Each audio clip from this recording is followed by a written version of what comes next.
Hello, world, and welcome to another episode of 3 Questions. I'm still here on the post-Monday of the Northwest Astrological Conference, otherwise known as NORWAC 2026. Today, on this 3 Questions episode, I am with... Geoff Gronlund. Geoff, you don't know the questions, do you? No. No. My viewers know the questions. So this is good. And we'll see where this goes, okay, Geoff? So are you ready for question number 1? No, but go for it. Jeff, what is your favorite astrological technique? I would say probably secondary progressions. Secondary progressions? I use them more than any other. Yeah. Has it always been that way, or like things switched up one day, you discovered them, and you're like, whoa? No, I think it was just one of the earlier techniques I learned, and it just resonated with me on many levels when I reflected back on my life in hindsight and looked at the progressed transits, you know. Sure. And and so I incorporate that into my consultations, and it seems to be extremely relevant. You pull up the natal chart, obviously, you put it in there, and then you can, sometimes things pop out generally, you see the natal chart, that kind of thing, and then you're like, oh, then I'm going to cast a current progressed chart. Yeah. Take a look at it, then you put it over the natal, kind of like... Yeah, exactly. Mm-hmm. And, I mean, primarily I look at the progressed moon, because that's kind of a bellwether, I think, for what somebody is emotionally or just currently going through processing in their life at that time. And, you know, watching that move through the natal chart is very telling. Yeah, definitely. Yeah. Also, we're also looking at what phase that the moon is in relation to the progressed sun. Yes. Yeah, exactly.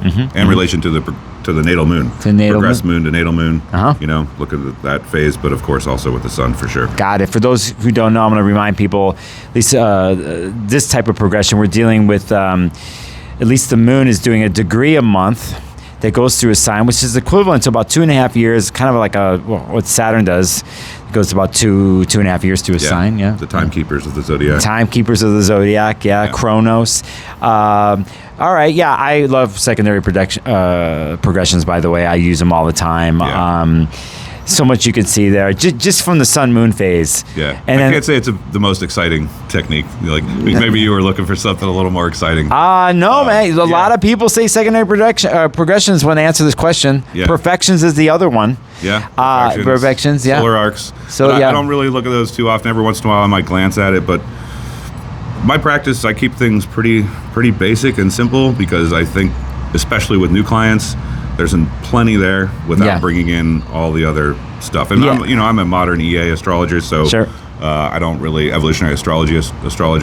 So I don't really dive too deep into a lot of the traditional techniques, but sure. I slowly like to incorporate them and learn them as well. Yeah, it's funny with astrology. There's so many ways of doing things, and sometimes you're like, I'll never do that. And so one day you just go off on a tangent, and then you do it. It's just endless. And I just, same with... There's plenty of times I've been in bookstores, I'm like, pass over books. I'm like, I don't know what that is. And like 10 years later, I'm like, I can't believe I passed up that book. Yeah. I just wasn't ready for it. You're not ready. It's just when it's ready, you're ready. You know. So thank you for answering the first question. You're welcome. All right. See. Yeah. See. This isn't that hard. It isn't that bad. See how far when we get farther in, right? Okay. All right, Geoff. Second question. Yeah. What's your earliest memory connected to astrology?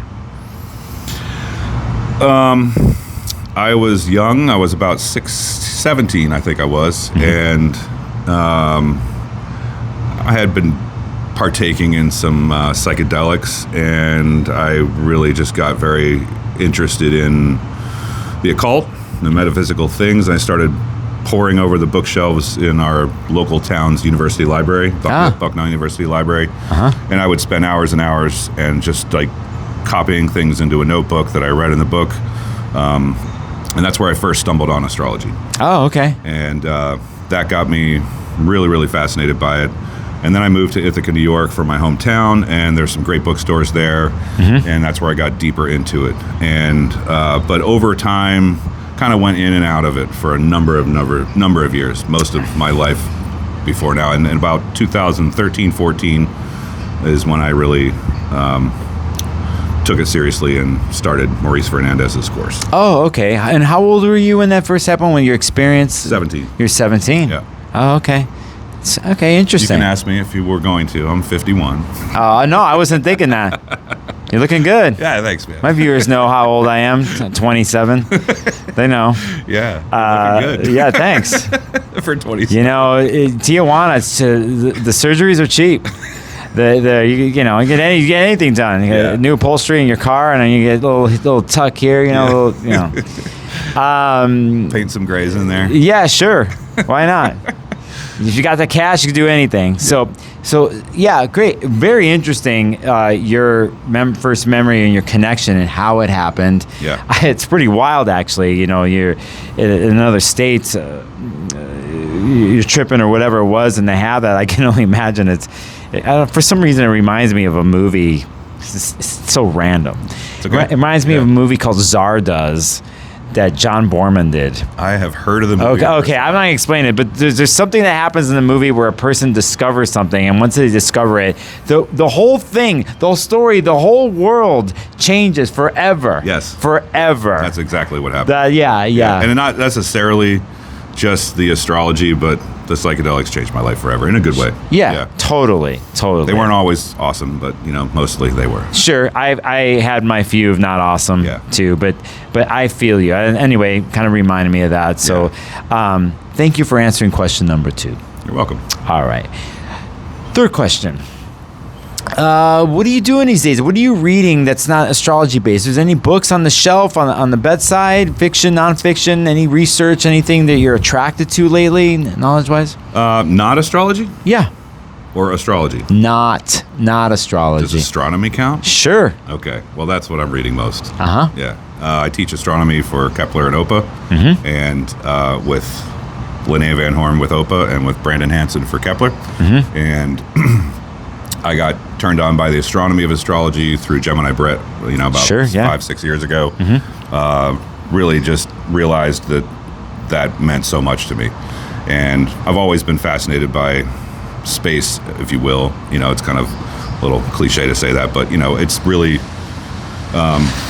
the mathematics and the geometry of it has always fascinated me, and the movements and the patterns and the cycles and everything. So astronomy is where I'm really focusing a lot of my time and research right now, because I think that adding the understanding of the astronomy to your astrology practice is really really huge. Important. Yeah, the visual aspect of things that's just, I think, innate in people. We forget about it. We're used to seeing things on a 2-dimensional level, like on a screen or whatever, but if you happen to be somewhere, I actually think in basics here, even from last fall in Northern Hemisphere to early this year, how Jupiter was so prominent in the skies every night. Yeah. And even Venus right now, it's going to be there through August. Venus is through August, and the Jupiter-Moon conjunctions in Cancer here for the last years, you see them all the time. Even if I was forgetting what the transits were happening, I'm like, oh, that's happening. Or I could see we were on our way to Jupiter-Moon conjunction. Yeah. You can tell. You could tell. And so it's just a different...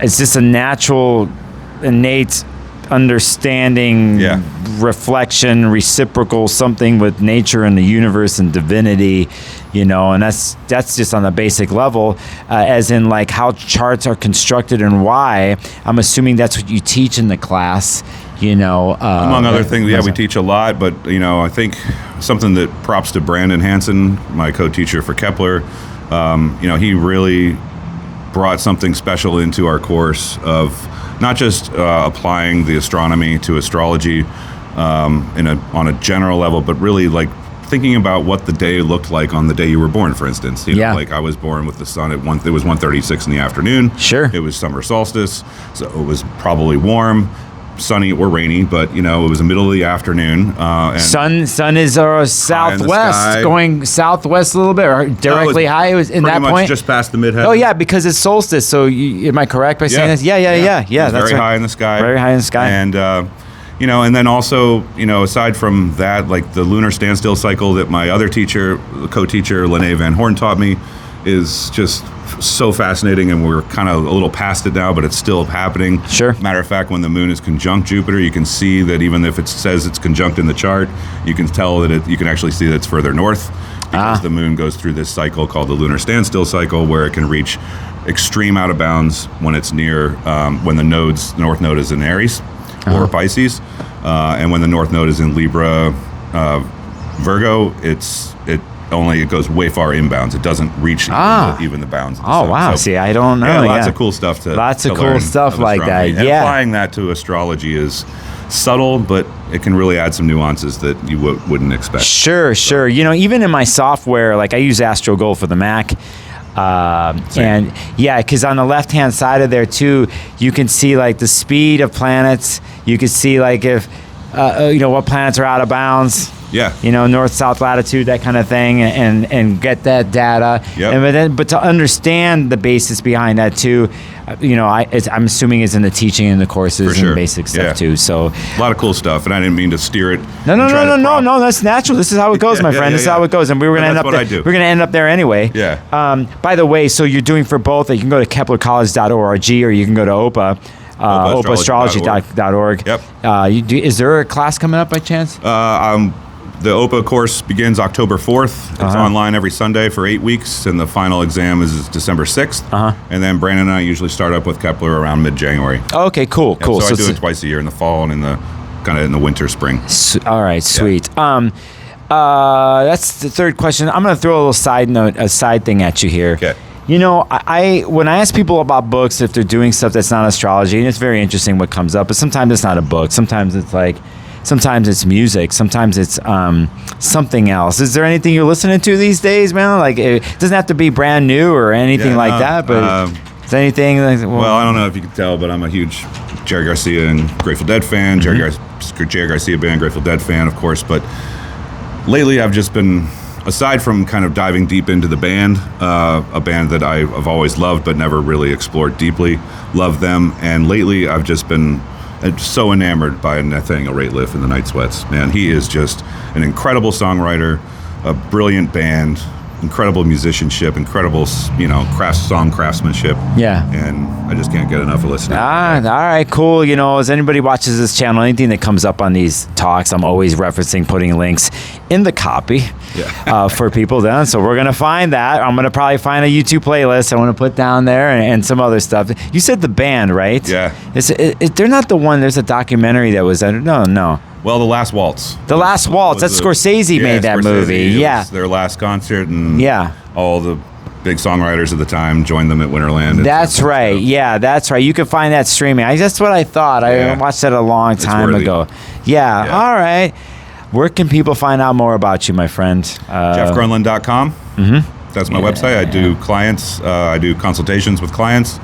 30, 60, 90 minutes. Yeah. You can take your pick, and I teach astronomy for OPA and Kepler. Yeah, huge. I'm a graphic designer too, and a little few odds and ends. I'm a Gemini sun, so I tend to wear a few hats. Yeah.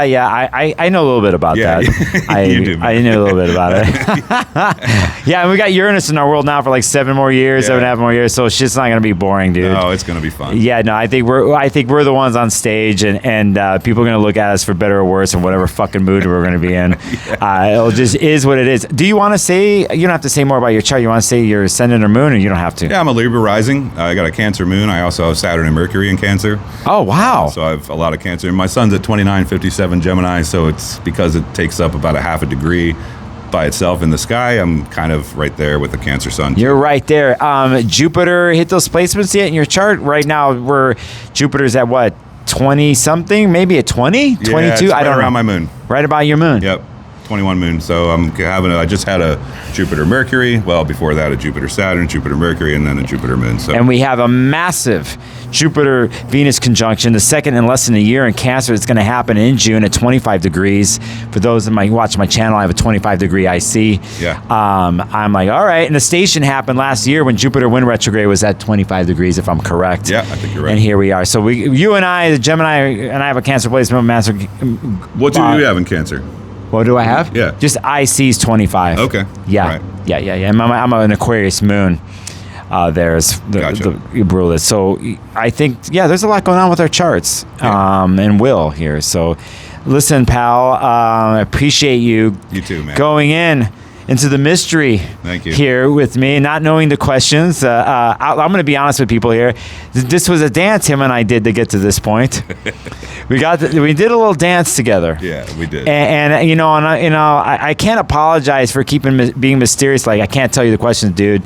You just gotta trust me. Like, some people, it's like, no, man, please, I can't do this because it makes me nervous. But I'm like, no, man, you trust me. I'll take care of you, dude. Well, after Colin's talk last night, what stood out the most to me, what he said, love Colin Bedell, was, to have the confidence to trust in the unknown. That's right. It was the keynote that Colin did, and the basis is about mystery. Because talking about technology and how the algorithms show us what we want, guide us. Spotify, fuck Spotify, by the way, because everybody knows on this channel I can't stand those guys. But they tell us what to do because based on an algorithm, like whatever happened to mystery and change and how we discover and how we are entering the world, not just for ourselves, but then in the sense of how we do things as astrologers and how we interact with our clients. Yes. On a relational level and the ritualistic level and divinity that comes in between a client, between two people. Yeah.